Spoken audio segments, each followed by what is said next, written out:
Social Science Section 1 Conceptualizing Climate Change in the Past and the Present. Essential concepts from Earth System Science. Earth system science suggests the world is a single system. The system has 4 subsystems: the geosphere, hydrosphere, atmosphere, and biosphere.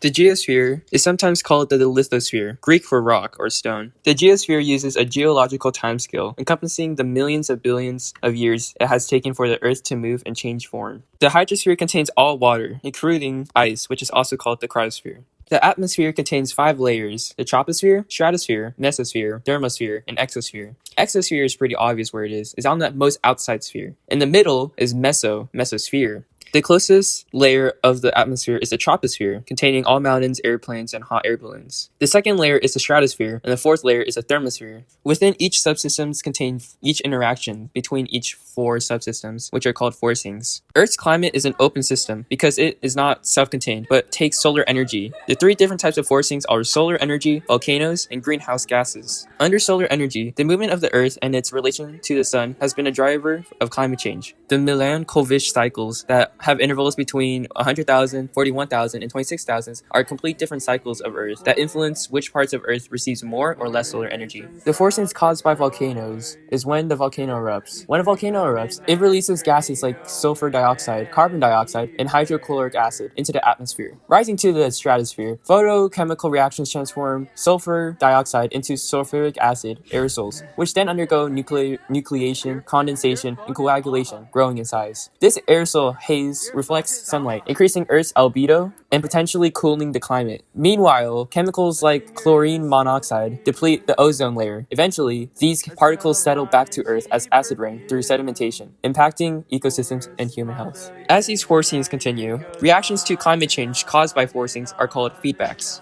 There are 2 types of feedbacks, positive and negative. Positive feedbacks pushes the climate change further, while the negative bounces back. When positive feedbacks push climate change to what is called a tipping point, at which time the change reaches a point of no return. Positive feedbacks include melting ice sheets. In the North Pole, ice is known to reflect sunlight, reducing the heat in the ocean. But as heat melts the ice, there is less ice to reflect the sunlight, resulting in more heat. However, an example of negative feedbacks is from the Great Lakes in North America. Warmer conditions raise the water temperatures of the Great Lakes, increasing water in the atmosphere. More water in the atmosphere leads to more clouds, which cover the sunlight. The weakening of the polar vortex is another example of negative feedbacks, because it has recently caused cooler and typical conditions in North America. Scientists hypothesize that warmer temperatures in the ocean and atmosphere of the northern hemisphere have weakened the polar vortex of cold air that circulates around the North Pole. Sources for reconstructing the history of climate. There are 2 different archives to reconstruct the history of climate: the Archives of Nature and Society Archives. The Archives of Nature contains ice cores,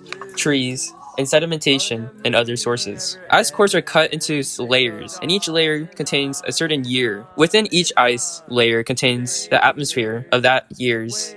Within the rings of trees, the tree can reveal if the year was dry or rainy, and even show the weather conditions of individual seasons in a year. Depending on the distance between each ring, when it's cooler, the distance of the rings are smaller, while if it's warmer, the distance between each ring is longer. The Archive Society contains instrumental records such as the French thermostat, narrative records such as ship logbooks and diaries, and other types of records such as high water mark during a flood, paintings, photographies, and grain prices. Fields for studying the history of climate. Sometimes, when a scholar identifies sources that contain useful information and develops effective methods for analyzing those sources, other scholars begin to join the work, and a new scholarly field is born. There are 3 different scholarly fields. The first scholarly field is historical climatology and paleoclimatology, both meaning the same thing. They both study the nature archives. Climate history, on the other hand, studies the archives of society. The founder of climate history is Swiss historian Christian Pfizer. The last scholarly field is the history of climate and society. De Gomar de Groot led the HCS. The need for the field, according to scholars within it, has stemmed from the recent expansion of studies of climate from a variety of fields, including climate history and paleology, as well as other fields such as archaeology,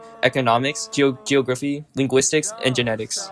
The history of climate and society emphasizes the significance of precision when it comes to scale and other hypotheses. Climate change and narratives of global history. Professional historians have been telling stories about global history since the modern historical profession became formalized in Europe in the 1800s. Besides a few exceptions such as E. Leroy Laudry and Fernand Braudel, modern historians did not include climate in their narratives. Historians and scientists are still sorting out the combined story of climate history and human history.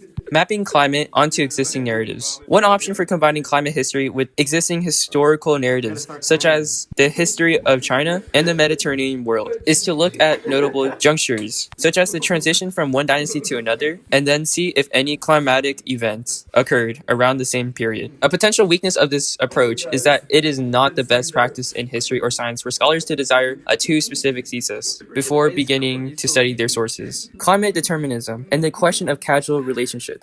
Climate determinism is a method of telling historical narratives in which climate drives social and environmental changes over time. The problem with climate determinism is that many scholars reject climate determinism, often going for causal mechanisms analysis. This causal mechanism approach asks what specifically did the climate impact that then became the exact thing that triggered a human response. The issue between comparing climate and human history is the multiple scales.